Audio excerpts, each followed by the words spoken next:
Good evening, folks. I'm Jagdish Krishnaswamy. I'm with the School of Environment and Sustainability at the Indian Institute for Human Settlements.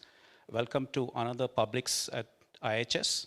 It's my pleasure and privilege to welcome Dr. Upal Ghosh, who's our speaker this evening.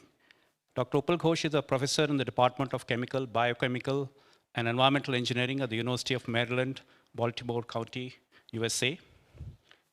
He has a BTech in Chemical Engineering from the Indian Institute of Technology, Bombay, followed by a MS in Civil and Environmental Engineering from the State University of New York at Buffalo, and then finally a PhD from the State University of New York at Buffalo, Civil and Environmental Engineering. So Dr. Upal Ghosh's group has been performing cutting-edge research in environmental engineering and science with the focus on the fate, effects, and remediation of toxic pollutants in the environment.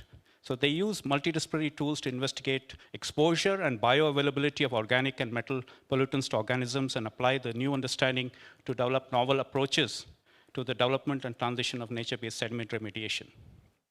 He's an associate editor of the journal Environmental Toxicology and Chemistry.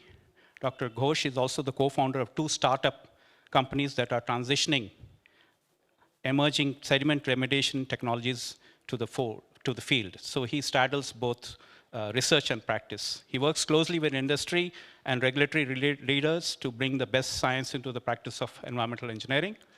Dr. Upal Ghosh, when he was at IIT Bombay, was also an active member of the IIT Bombay Wildlife Club, and he remains a keen amateur naturalist to this day.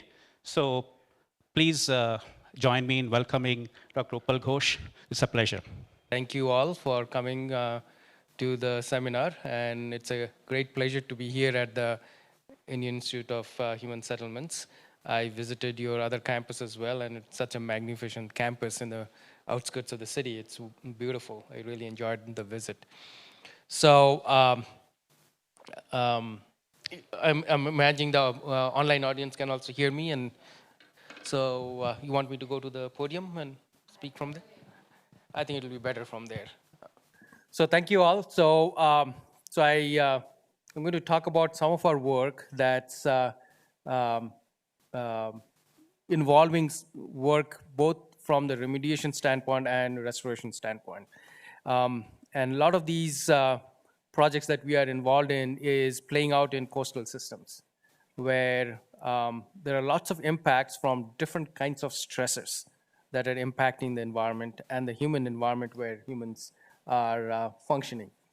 So you see the picture there, that's a classic field site where we are, our students are going out and sampling.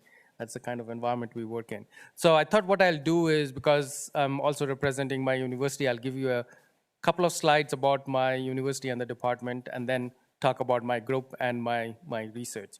So this was started about 60 years ago as a new campus in the University of Maryland system. And so they hired me about 21 years ago. Maybe you can, oh, there we go, it's working now. So they hired me 21 years ago to start the environmental engineering program. And so we started that program, and then we merged with chemical engineering. So we are part of the chemical engineering department. And so that's our campus. It's called the Hilltop Campus. It's kind of sitting on a little hill with a circular road around it. It's about a 2-mile loop around the campus. And it's just on the outskirts of Baltimore City. So we are situated in Baltimore County. The county gave us the land to build the university, so it's called University of Maryland, Baltimore County. And so it's a vibrant campus with a student population about 14 to 15,000 students, about 700-800 faculty, and then supporting staff. So my department, chemical, biochemical, environmental engineering, has 3 main components: biomedical engineering, there's several faculty in that; biochemical engineering. So biochemical engineering, so what has happened over the years is chemical engineering has kind of morphed into thinking of chemical reactors within cells, more so than steel reactors. So that's where a lot of the innovation is happening in chemical engineering. So biochemical is big, and then there are lots of applications in biomedical engineering. And environmental engineering also, in the kinds of work some of us do, is an application of chemical engineering, understanding kinetics and thermodynamics and transport. So that's our group in environmental engineering. So we cover air pollution, hydrology. I do a lot of water, wastewater, and contaminated sites. So that's our group. So what do I do? So research in my group, we try to focus on big environmental problems. Some of these are large coastal systems that we try to find the appropriate solutions that are sustainable and that solve some of the nagging problems. I work a lot in the interface between the aquatic environment and the sediment environment. So you'll hear me talk about sediments a lot. And one of the reasons is that you cannot think of water separate from the sediments when I'm thinking about pollution, because it goes between the two phases a lot. Sometimes the sediment acts as a buffer and stores some of these contaminants that were released decades earlier, and it keeps coming back as it comes out of the sediments into the water column and contaminates the water. So we have to deal with that. And then there is this ongoing process of sediment release from human activities that ends up in the waterways that have to be removed to keep the waterways open for the water to flow and also for our navigation to work out. So then we end up with a lot of sediments that we have to deal with. Sometimes these sediments are contaminated. So I'll talk about some of those big problems that we end up looking at. And those are big in scale because some of these sites are hundreds of acres. Then a big part of our work is really, we don't really start with trying to solve problems or find tools to solve the problems. A big part, I would say 60% of our work goes into defining problems. So once you define a problem, especially in environmental science and engineering, what we find is that the problems are very poorly defined. Systems are not clean. Our water is not just water. There is a lot in the water. There are suspended particles in the water. There is algae in the water. There is life forms in the water. There's dissolved organic carbon in the water. So it's not pure water matrix. If it was pure water, I could write an equation to describe every process that's involved in it. But it's very poorly defined, complex matrix. The same with the sediment, same with the soil. Soil here is different from soil a kilometer away. So then defining that soil becomes the first part of the problem in finding a solution, because it may not be applicable everywhere. So we do a lot of that kind of work, defining those problems correctly. And then once we describe the problems, we try to define it quantitatively so that we can describe mathematically some of these processes. And that enables us to scale those solutions to the field. And we take it back to the field, engage with practitioners and regulators to take new approaches to the field to solve some of these nagging problems. We receive feedback, and that gives us new ideas for the next questions to pursue. So that's kind of what goes on in my research. We're looking at different types of pollution problems, different types of contexts, different systems. Ultimate goal is to develop sustainable solutions for large-scale pollution problems in the environment.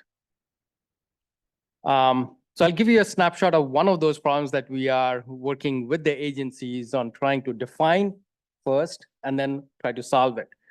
So this is a conceptual diagram of the problem with a big river that flows through my nation's capital, US capital, which is Washington, DC. So that's the Anacostia River. So that's a big river that flows and drains big part of Washington, DC, and also parts of my state, Maryland. And it flows into the Potomac River, and then the Potomac River goes into the Chesapeake Bay. The Chesapeake Bay is the largest estuary in the country, and so it's any kind of impacts on the bay gets a lot of attention for good reasons. We want to be able to maintain the ecological resource of the bay. So the problems are many, and that's something that we have to deal with many of these urban sites.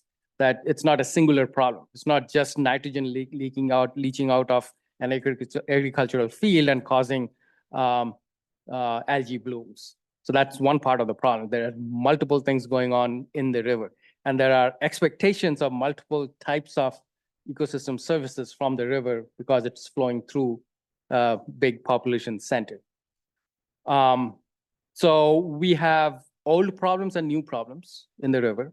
There are old legacy problems because the Washington, D.C. area was the hub of a lot of industrial activity. So a lot of those old industrial activities left its footprint in the watershed and also in the river itself. A lot of pollution that got into the river are not being released now, but were released 50 years ago. And it's still there, and it's contaminating the water. We have other problems. It's one of the old cities. So when the sewer network was built, it was a combined sewer system. So some of you may be familiar with the civil infrastructure challenges of making water, wastewater, stormwater flow in an urban system. So in the past, what they did in many of these cities is to have a single pipe that would carry the stormwater and the wastewater. Wastewater is the sewage. And most of the time it's not raining, so the pipes would carry wastewater and it will get diverted into the wastewater treatment plant. But when it rained, the same pipes would carry the stormwater and then it flush out into the river because the treatment plant cannot handle those kinds of loads. And that's a big problem in the Anacostia River. There are lots of CSOs, combined sewer overflows that would happen in the river. So problem with that is if the sewage is getting flushed out during rain events into the river, you have pathogens in the river. You cannot go swim in the river. But the public wants to be able to access the water, wants to be able to walk into the water, swim in the water, fish in the water, kayak in the river. If you are kayaking in the river, you are going to get splashed with the water. If the water quality is not up to the standard in terms of pathogens, you cannot go and kayak there because there is going to be contact. So those are some of the issues. So Washington, D.C. came up with this Sustainable D.C. 2.0 plan, and driven by the public demand that we want this resource to be what it is intended, what it should be. And there are multiple topics within that Sustainable D.C. 2.0 plan. There's energy sustainability, food, health, and nature, all that. A big part of it involves the river, the way the waste is handled, and the water quality associated with the water.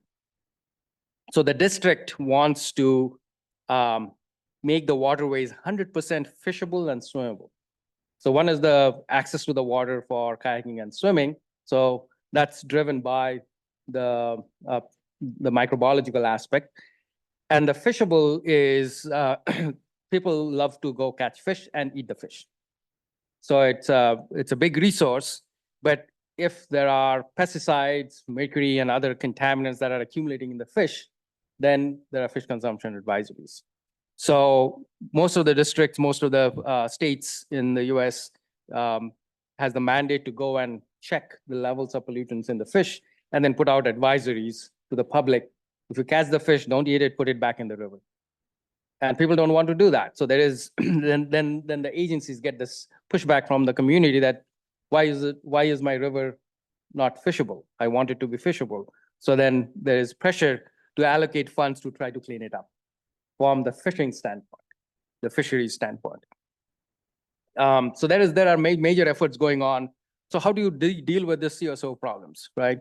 So the DC Water, which governs the water wastewater infrastructure of the seat of Washington, DC, recently implemented a huge infrastructure plan.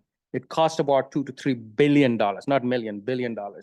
So what they did is all along the river, they built an underground tunnel, huge tunnel. These tunnels diameters are about the size of this building. And the idea with the tunnels is that the first flush that comes out of those sewer pipes when the storm hits goes into those tunnels, gets stored in the tunnels. And at night, when the wastewater treatment plant doesn't have as much load, it gets pumped in the wastewater treatment plant and gets treated.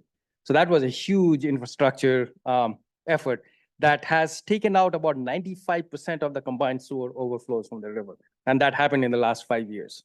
So that objective of 100% swimmable, we are getting there. It's not quite there yet, but it's very close.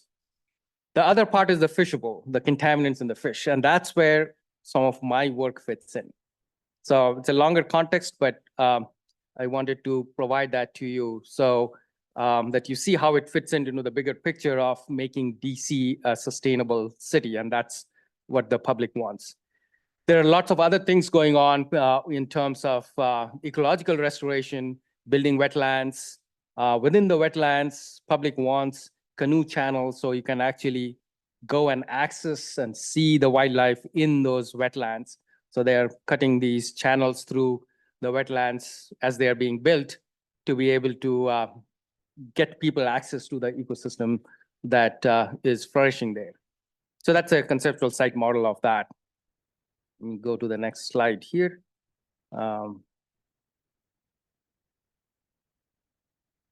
Okay.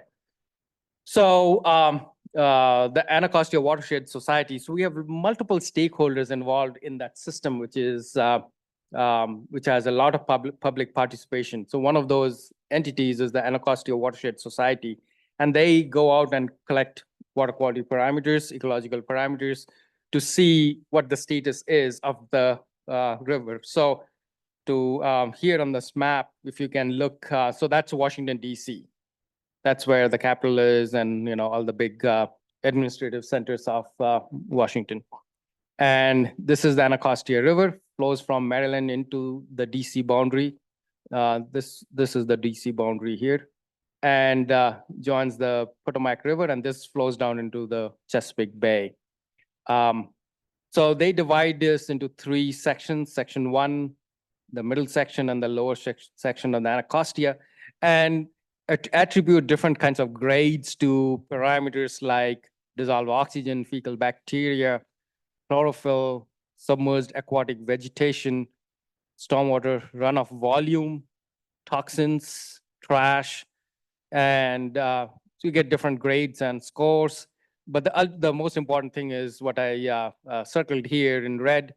All three sections get an overall F grade. So it's pretty bad in terms of all these parameters that give you a sense of the state of the river.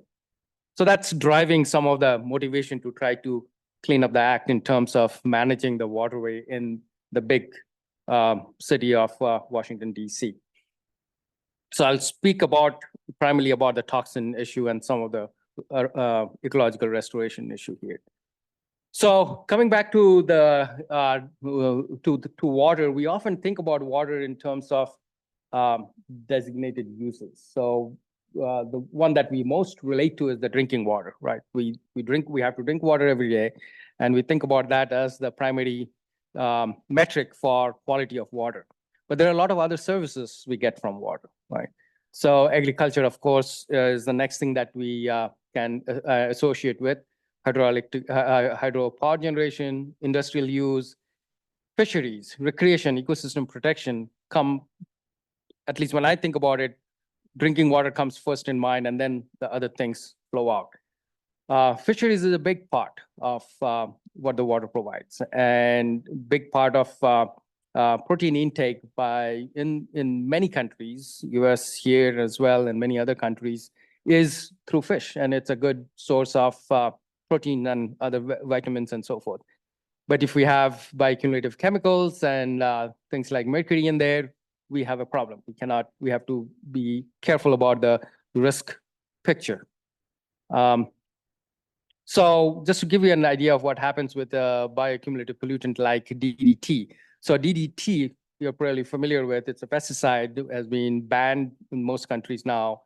But it still persists. In the US, it persists. It was banned like 30, 40 years ago in the US, and it still persists in the sediments and in the fish. We see it. It's sparingly soluble, so the water concentrations are super low. So it's less than a part per billion. So if I drink 2 liters of water, my intake is a very small quantity. So my exposure to DDT by drinking the contaminated water in the river is I can ignore that. But if I have fish, because it's a bioaccumulative pollutant, it goes up and biomagnifies into the food web, And in the fish, I get 1.7 ppm in that fish. So if I eat a 100-gram portion of that fish, my exposure is now certainly gone up to 0.17 milligram of DDD. So DDD is the degraded form of DDT that actually we see in the environment. It loses one of the chlorines. So the exposure to humans is primarily through fish. So when we develop these water quality criteria, so US EPA, for example, sets ambient water quality criteria for different chemicals. And there are two ways to think about that. One is preservation of ecological systems. So is it causing a damage to ecosystems? The other is, are humans affected either by drinking the water or by consuming the fish? So we get two standards based on that. So much of the water quality, ambient water quality standards for bioaccumulative chemicals is really driven by this pathway of exposure to humans through the fish consumption and bioaccumulation in the fish. So that becomes a big part of that assessment. So, so we have in Maryland, so this is switching to Maryland now. For Maryland, the Maryland Department of Environment puts out these advisories for the public. And wherever you see red or yellow, you're not supposed to catch and eat the fish in those rivers in the state. And this is done by regular monitoring. Every year, fish is caught. So for Maryland, so the Department of Environment actually goes out and catches the fish, and they send all those fish samples back to my lab. So we actually do the analysis for the state and report back those values, and the risk is calculated, and then the advisory is revised. So, and then you get these advisories posted, but people don't read those advisories. And there are several issues with these advisories. It doesn't address ecological exposure. So the bald eagles and the fish-eating birds and animals, they're not reading or going by those advisories. They are getting impacted. And then underprivileged communities, there are a lot of underprivileged communities in and around big cities where the only way they can get fish on their dinner table is by going and catching local fish. It's expensive to get it from the supermarket. So that's a major issue of environmental justice in many of these communities. And that same thing would play out in the Indian context as well. So I looked up some of these numbers in a study done about a little more than 10 years ago. Concentrations of polychlorinated biphenyls. This is a flame retardant that I study in my work, and DDT. These are levels higher than what would be recommended for consumption. So you see that in River Ganges, for example. So we were funded by the DC Department of Environment to help them define the problem in the Anacostia River. Before they start cleaning up different parts of the river, they wanted to define the problem correctly and make a solid quantitative understanding of what's really driving the accumulation of these pollutants in the fish and how best to manage the system to bring those down. So we went out sampling in the river. So that's again the Anacostia River. We put out samplers in different sites, and it's driven by these consumption advisories that are existing in the state. Let's see. So maybe I should go back. And so the river, this is the main river. It has multiple tributaries. There are about 7 tributaries. 5 of them are major in terms of the discharge into the main river. So we focused on all of them to look at 2 things. Which of the tributaries might be contributing to the biggest loads, and then looking at those loads from the tributaries and comparing them to loads from old sediments that are in the bottom of the river. Because then the solutions are different. If there's the old sediments in the bottom of the river, then you have to do something in the river itself. But if it is continuing input from one of the tributaries, then we have to go back up the tributary and find the source and fix that. And you have to do that in a mass balance approach to understand exactly what's coming from where. So some of these pollutants that we are looking at are flame retardants, polychlorinated biphenyls, a range of pesticides, not those 2, but these 2, but the total was about 11 of them, and then polyaromatic hydrocarbons. Those were the focus chemicals that we're looking at. So we're looking at these kinds of exchange between sediment and the water phase. air-water exchange, because some of these are semi-volatile, and then looking at upstream inputs, tributary inputs, CSOs. So I'll go through some of these measurements very quickly. We use some of the new methods of doing these measurements. These are integrated measurements. We use a polymer that sits in the water column and samples over time. So we kind of get a measure of a time integrated value that gives us quantity that is averaged over 3 months. So because that's kind of what the exposure is for aquatic animals. Over several months, they are getting exposed and they pick up those chemicals and reach a steady state.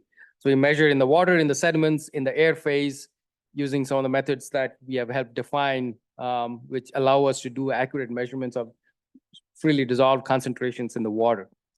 And then we can plot them. So Washington, D.C., this map is now tilted this way. North is in this direction. And one of the things we identified for them is that one of these tributaries, the biggest contributor to the loads of this particular chemical. So effort is going out back into that tributary to try to find that dominant source. And there are other sources in the sediments itself. So we helped identify the flux, where the fluxes are high in terms of pollutants from sediment into the water column. And some of these red zones have the highest flux. And based on our assessments, they were able to define areas that need to be cleaned up within the river and figuring out zones that can be left alone and allowed for natural attenuation to take place over time. One of the key aspects that we had to study was the food web. And so I'm not a biologist or an ecologist, but I work with people who understand these aquatic ecosystems. So for us, it was the National Fish and Wildlife Service, and they have fish biologists who really understand for each of these large ecosystems how the aquatic food web functions. So they would go and catch the fish and do the gut content studies to figure out who is eating who, how much. And I need that information to be able to understand how pollutants transport in the food web. Because I can go out and measure pollutants in sediments, I can do good measurements in the water, but if I don't understand the structure, I cannot figure out and model what the concentrations are in the fish. If I cannot model, I cannot design systems and be able to predict how things will change. I cannot change fish directly. I can only change concentrations in sediments by cleaning up the sediments or the water, right? But I have to have a good way of translating those changes I can make in the physical system to what's in the biological system. So, so the way it works is we have to define the biological interaction and the behavior of these species. And the primary behaviors we are looking at are their interaction with the environment. That is, how do they breathe? What do they breathe? So if there are certain organisms in the sediments, they might be breathing the pore water in sediments. If they are in the pelagic feeder, they're ventilating the water column. So that gives me the exchange directly through the ventilation system into the organism. And then the other piece of information I need is what are they feeding on? Are they feeding detritus? Are they feeding on periphyton? Are they feeding on each other? And by how much? So that comes from these gut content studies, and the fish and wildlife folks have figured that out. So I need that. And then the chemical property definition and all that, I can do that. That's the chemistry part we can handle. But the way to think about this is in these ecosystems, it's all driven by energy flows, right? So the top predator exists because energy is reaching that top predator through the web of the food, right? So if I can track that energy flow, I can also track the pollutant flow in that system. So I'm kind of riding on the energy flow system to figure out how the pollutants are flowing through that system. There are a few things we have to work out, which is the extraction efficiency of the pollutants and so forth, but that's basically how it works. Once I have that figured out, I can model uptake into these food webs and then play games with, well, I'm changing this so much, I'm changing the water concentration so much, I'm shutting off my input from the tributary, and then I can see where that takes me in terms of recovery of the fish 1 year, 2 year, 5 year down the line. Right? So those are some of the models that we develop and help the agencies look at scenarios of spending hundreds of millions of dollars and theoretically and looking at the effects before actually doing it. Let's see. Maybe the battery is weak. That's I'll let you forward it for me, please.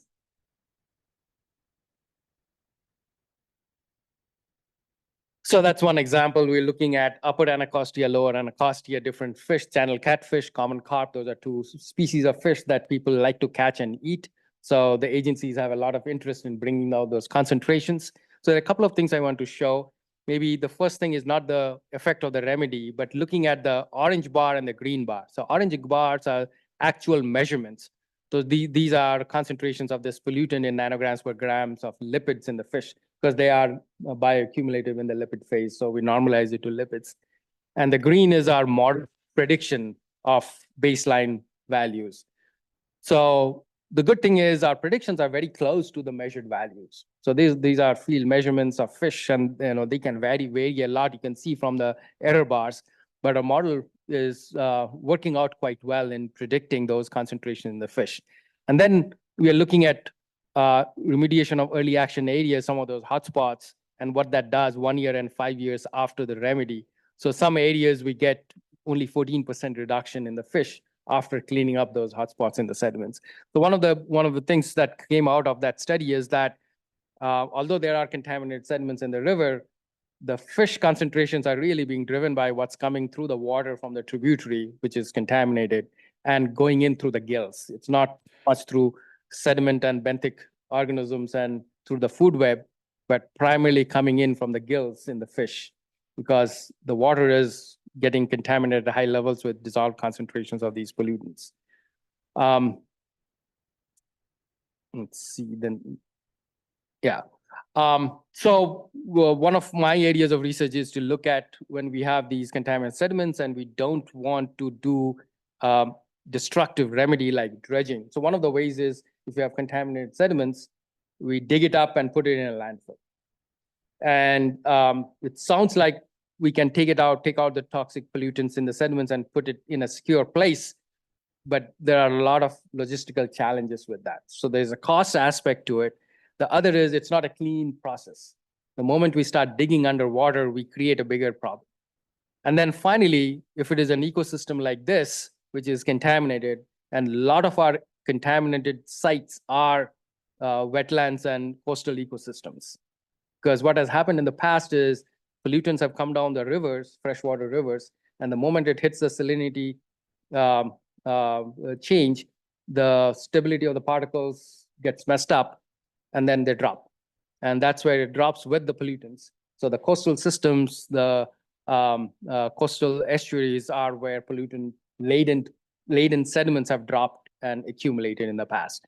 So then you have a good functioning wetland, which is contaminated. But if I have to remove those sediments, then I destroy the wetland, first of all. So we're looking at ways to manage it in situ where we maybe are able to bind up the pollutants so that the pollutants are managed in situ so that it doesn't have to be removed and a mess created like in that picture on the bottom right.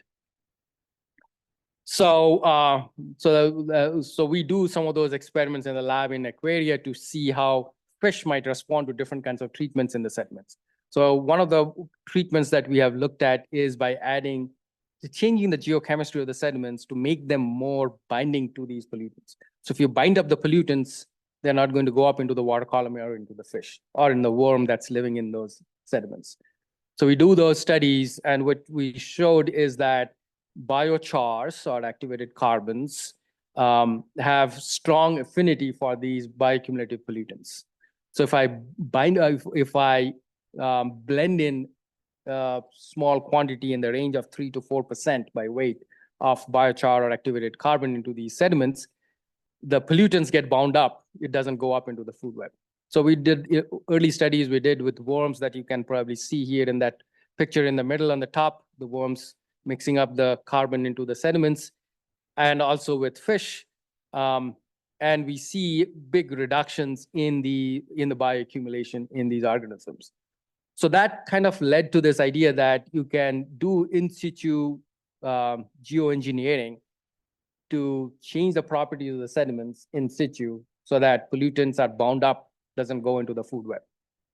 And carbon has been used for treatment of wastewater and drinking water. So sorption properties are very well known. But using it at that kind of a scale, acres of sediments in a river had not been thought about. Even the engineering of it, how would you even do that? But we were able to show that you can do that. We published a bunch of papers and it got a lot of attention. And then we were able to get the funding to try it out in the field.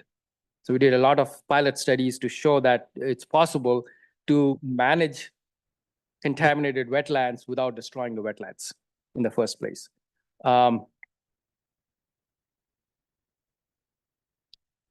So some of the work got a lot of attention. We got mentioned on the cover page of Environmental Science and Technology, and US EPA came up with a guidance document to think about another approach to manage contaminated sediments, which is the use of amendments for in situ remediation of Superfund sites. Superfund sites are the big contaminated sites in the rivers in the US, of putting in amendments that changes the geochemistry instead of taking out the sediments and putting it in a landfill. So there was a big difference in approach. Let's go to the next. So we also worked on the engineering of it. How do you scale these things? So one of the approaches we took is it's very difficult to handle. The fine grain powdered carbon is friable. It flies in the air. It floats in the water sometimes. So we got some funding from EPA to what's called Small Business Innovative Research Project. So most funding agencies in the US, the EPA, the NIH, the NSF, funds these collaboration between small business and an academic in the university to transition technologies that are sitting in the lab to the field. So we got some of that funding to be able to package carbon into these pellets. And then the idea is that the pellets are made up of clay and carbon and sand. So it's heavy and it's tight and I can handle it. It's not flying all over the place. And then I can use a broadcaster. So we are using it for pilot scale. We're doing it in large telebelts now to show that you can disperse it. It falls through the water column. And then once it reaches the mud, the clay softens and releases the carbon to blend into that matrix where I want it to go in. So we were successful in doing that, and we demonstrated at many sites that it does indeed work when it gets into the sediments. So multiple sites, we tested it and showed it. EPA actually used it to clean up 14-acre site in Minnesota 2 years ago to clean up a dioxin. So that reservoir was contaminated with dioxins. Dioxins are cancer-causing chemicals. But low levels, they didn't want to destroy the wetland. So you can kind of see the wetland over there in that bottom picture there. So they put a thin layer of this material to clean it up. The top right, Mirror Lake, that's a 5-acre lake that got that treatment with a big telescopic belt that's applying that material. And one of the sustainability aspects of that material is, the activated carbon can be made out of coal, but can also be made out of coconut shell. So the ones that we're using are made out of coconut shell, actually not at a place not far from here at Palakkad. So there's a huge coconut industry in Kerala. So we partnered with industry partner there, manufacturer there. They make those pellets and ship it in containers, and that got used here in the Minnesota lake and also the Mirror Lake over there. And what we are able to see is that, so that was a great experiment for us, that lake, 5-acre lake in Delaware. So that became a 5-acre aquarium for me. Remember, I showed you some pictures of aquarium where we do the treatments and look at what's happening to the fish. So here, the lake became the aquarium. So it's part of a tidal river system. So there are some fish that are going in and out of the river, and there are some fish that are resident. So we are able to monitor and see what's happening to the fish in terms of those pollutants that we are targeting after the remedy. So the picture you see in the bottom, the graph that you see, there are four different types of fish. The white perch and the herring are migratory. So they are going up and down the river, spending a little bit of time in that 5-acre lake. Whereas the two in the middle, the bluegill and the brown bullhead, those are resident in the lake. So what we are seeing is that the fish that are resident in the lake after the treatment showed drops in their accumulation of that bioaccumulative chemical. But the fish that are migrating are not changing much because the ambient concentrations in the river up and downstream are not changing. But we have made a change in those concentrations in that 5-acre lake in middle. So that was an interesting way to observe effect of that remedy. So let's go. So one of the things I mentioned there is that, it was a partnership with the Delaware Department of Natural Resources. And these kinds of ideas, taking it out into the field and demonstrating it, is not possible without close coordination and willingness of the stakeholders, the regulators and other stakeholders, to experiment with new ideas. So I was lucky to have that environment with these people. Some of the other projects I'm working on right now are large-scale sediment issues. So this is one of the big rivers, Susquehanna River, that flows and is the biggest contributor of discharge into the Chesapeake Bay. And it drains 6 states in the country. There was a dam here. So we have a unique situation with some of the dams in the US. They were built, so this one is literally built 98 years ago. And what has happened is, well, it filled up the valley, of course, as dams do. But in 100 years, the reservoir also been filled up with sediments. So there are a lot of issues with, how am I doing with time? Have 5 minutes? Okay. So it has kind of reached a dynamic equilibrium stage where new sediments that are coming up is not getting stored, but in the next big storm event, it's getting discharged over. And that's not a good thing because that's adding to the sediment load and nutrient loads to the Chesapeake Bay. So there is interest in removing the sediments from there. But we're talking about 200 million cubic yards of sediments. It's a huge volume. What to do with that? Now, it's a challenge, but the other way to think about that is if it is used beneficially, it could be a resource. The sediments are eroding away from the coastlines. And then these degraded coastlines are becoming more prone to extreme events and storms and sea level rise. So can we build them back into the shorelines, raise up the shorelines, build wetlands that will protect those shorelines? So that's one of the things we are looking at. One of the issues with doing that is the sediments are not super clean. There are some pollutants in those sediments. The other source of sediments that we are dealing with is the dredging of the port. So this is an aerial picture of the port of Baltimore. And this is the Chesapeake Bay, but the Chesapeake Bay is huge, but it's very shallow. So there's a navigation channel that has to be dredged every year, and that generates 5 million cubic yards a year. And that has to be put somewhere. They put it in these confined facilities like this, but it's filling up. So, and those are also contaminated because they are from the harbor. So we're looking at ways to treat those sediments or layer them with treatments so that we can actually use them to build wetlands without causing ecological exposure of the pollutants contained in them. So let's see. So one of the projects that can potentially use that is this resiliency project that has come up.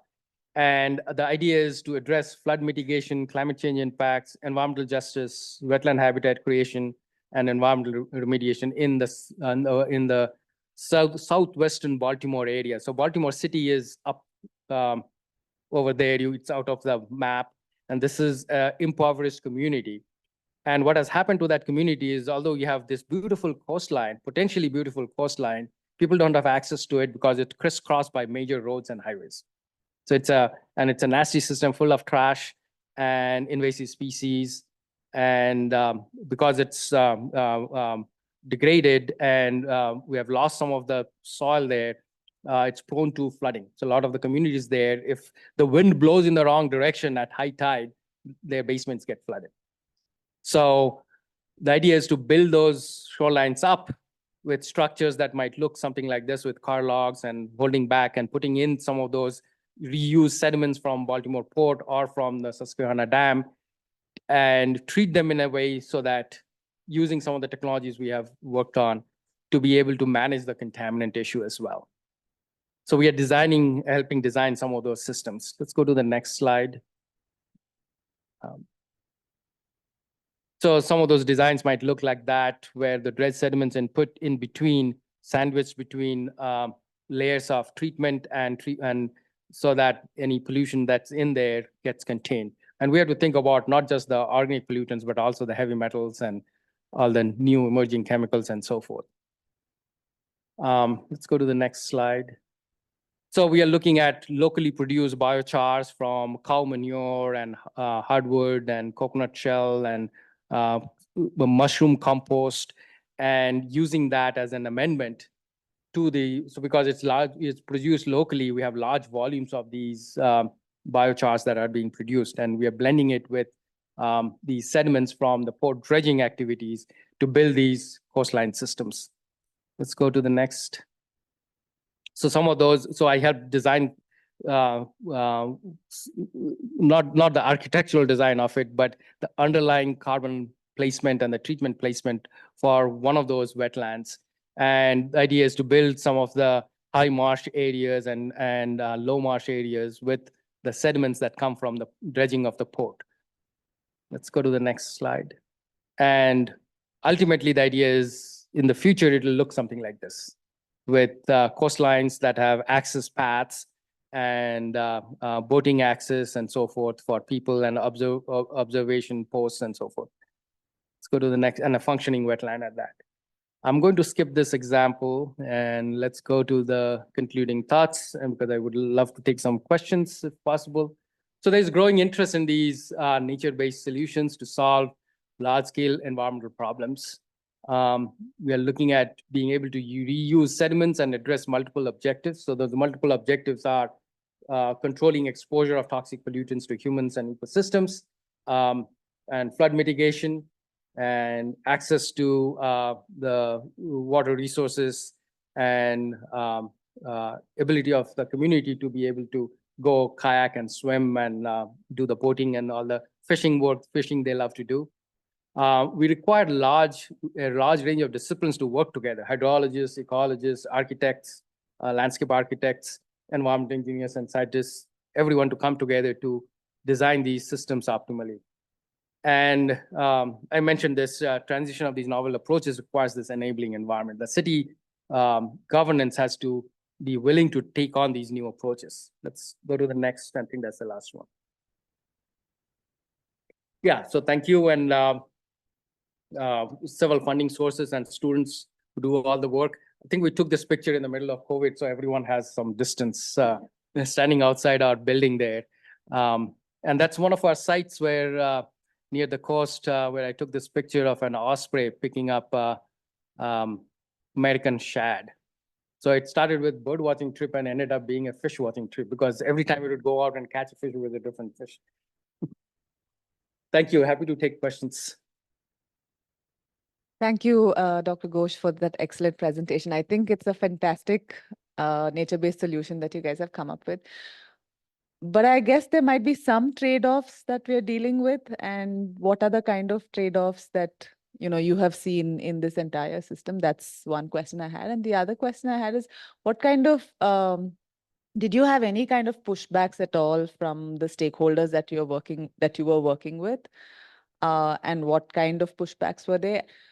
And I'm just imagining this in the context of being able to apply something like this in the Indian context, and I can already imagine many, many challenges that will come up. So what were your challenges like? Yeah, I think those are really great questions. I think communication is a big challenge to community and some of the stakeholders. The moment you bring up pollution, there is a fear that kicks in. Why is there mercury in my fish?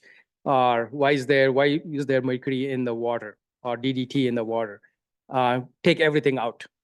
But what sometimes the challenge is being able to communicate to the public that our analytical measurements are so sensitive. I can measure everything, but I have to put it in the context of what is actually causing risk. And small amounts of these chemicals will always be there. We just cannot remove everything. So how do you find that threshold which is acceptable to everyone? What kind of risk threshold everyone is willing to accept? And that's where we get some of the pushback. That is agency that is paying for it versus an agency that has jurisdiction over it may not be the same. And in those situations, the acceptance of risk plays out very differently. So I'll give you one example with the DC example. The DC Department of Environment is responsible for cleanup. It has a certain budget to clean up. But there are multiple other entities, like the National Park Service owns the land. There's Fish and Wildlife Service. There's USEPA. There's Maryland. They have other fisheries groups. But then one entity is paying for it, has a fixed budget, can do only certain level of cleanup. But the others want everything to be removed. Anything that's foreign has to be removed. Any sediment that has any pollution has to be removed, right? And that's where it becomes very challenging, because finally it has to boil down to some kind of a compromise that we have a budget of so much, what's the best we can do with that? And that's not acceptable for everyone. So public might say that, you have to clean everything up to the level where it will be non-detect, right? But our detection limits have been going down. So that's some of the challenges we face. And then, in terms of the compromises, the public may have expectations of ecosystem services that may not be compatible totally with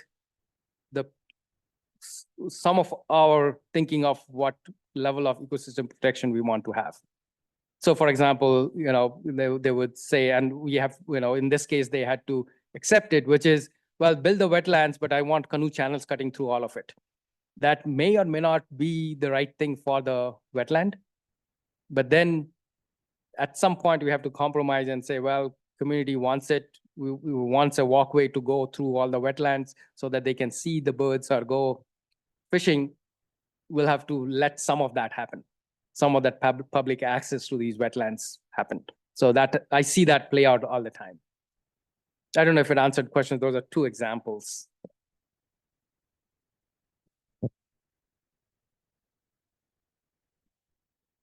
Thank you, Dr. Ghosh. That was a wonderful presentation. I was particularly interested in your work on using the sediment deposits from the mouth of the river and protecting the coastlines and all. And I see that you have a harbor in your place.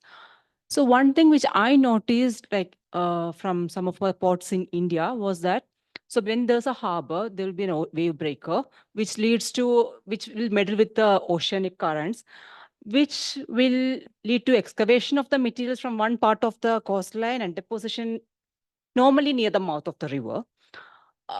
So when you are trying to reuse the sediments to support the coastlines, so how do you take care of this meddling with these wave breakers in the circulation and the scouring from one part and deposition on the other part? Yeah. So how do you? So you're absolutely right. So I think you're thinking of the harbors that are open ocean harbors.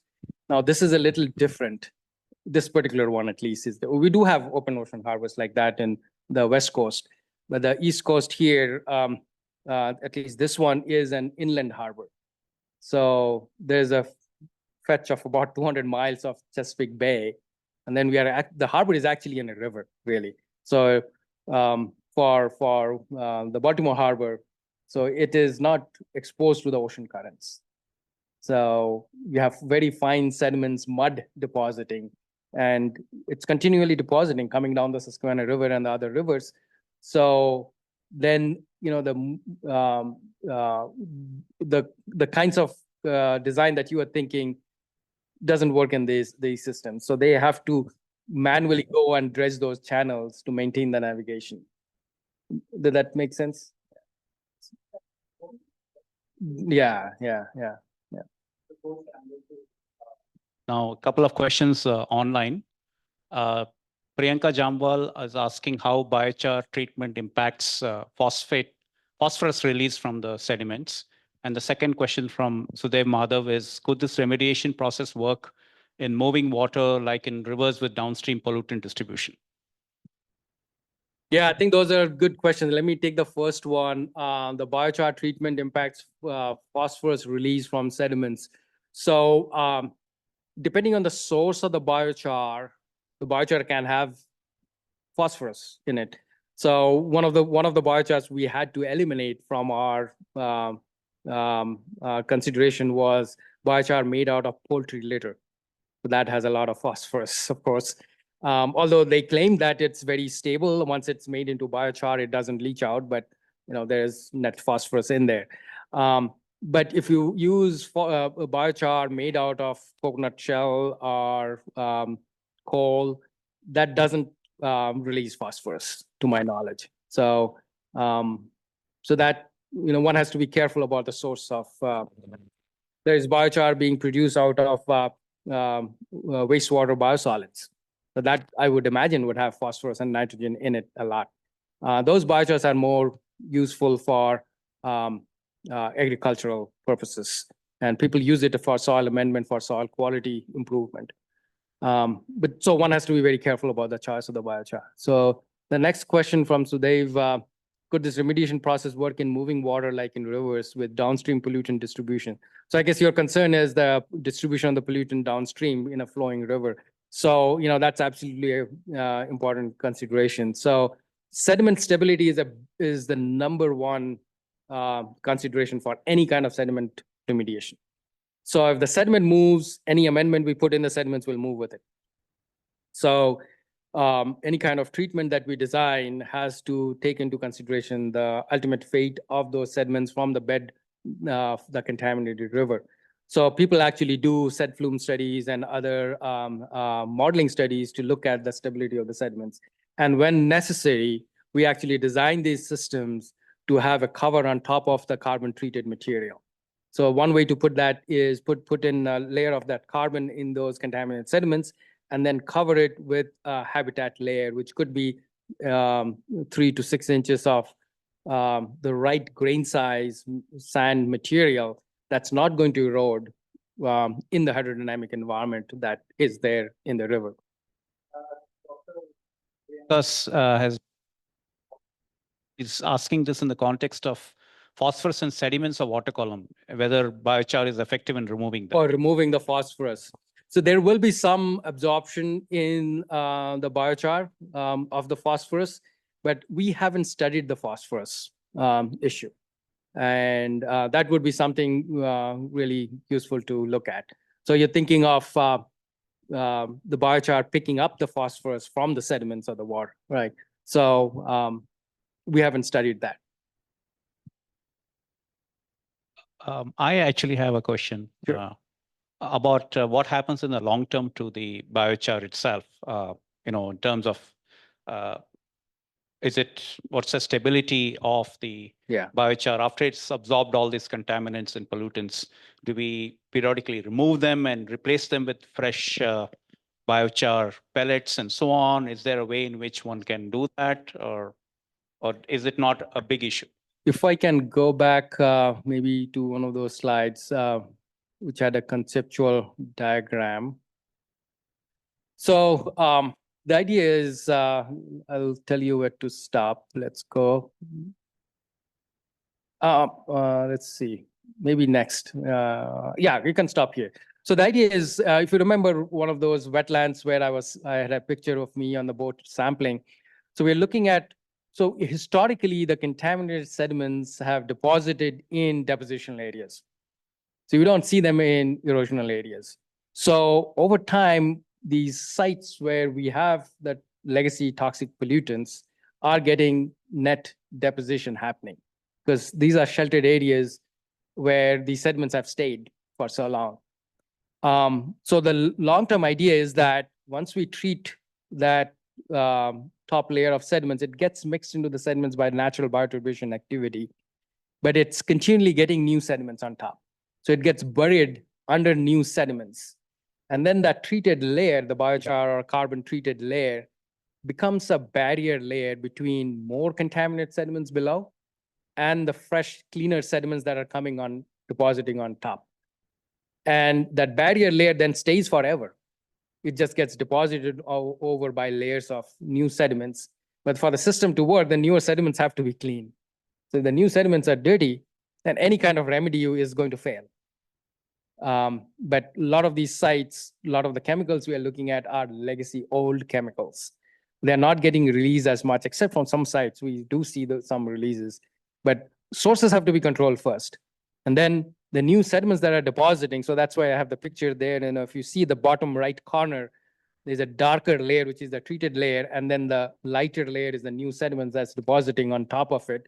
And that will deposit over time. And the idea is that you can leave it there, and the new sediment doesn't have to be treated. And one of the important things I want to make sure I communicate to everyone is that the exposure zone, which is responsible for taking those contaminants from sediments into the water column, into the food web, is actually very shallow.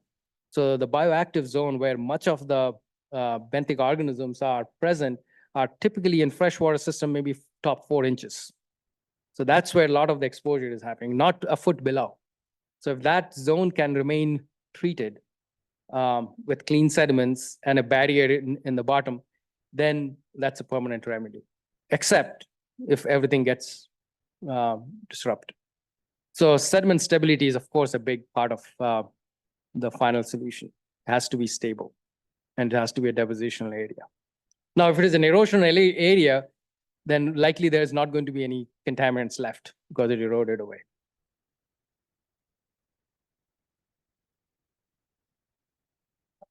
Experiment disturbance and deposition on the benthic community and the adaptation. Yeah, so that's one of the reasons we want to avoid dredging and large-scale sediment disruption. The deposition that I'm talking about is very slow. So they're typically about 1 centimeter a year or so in many of the sites that we have worked at. And with that rate of deposition, the community shifts up, and that's not a problem.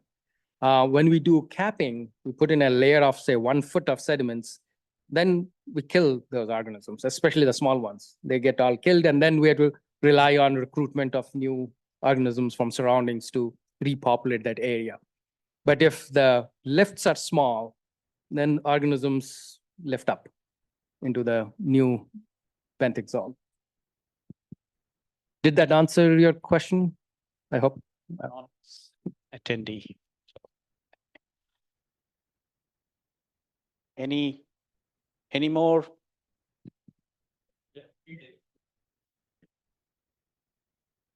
So in the field experiment which you did on that 5-acre lake or something, so did you also, I mean, in addition to the like the levels of these pollutants in fish, did you also study the community of the other organisms if it was restored? Restored in the sense that, like you said, that if the layer of this biochar is very thin, they can still colonize the benthic zone. They won't permanently. So we didn't do that. I believe the Delaware Department of Natural Resources looked at the benthic community and fish population surveys and all that. So we didn't do that. But there was a lot of other activities also. They did some wetland creation in one end on top of the carbon treatment, did some vegetation, took out some of the invasive species and all that. So they did some of those surveys. I don't have that. Thank you. And let's give Dr. Ghosh a good hand.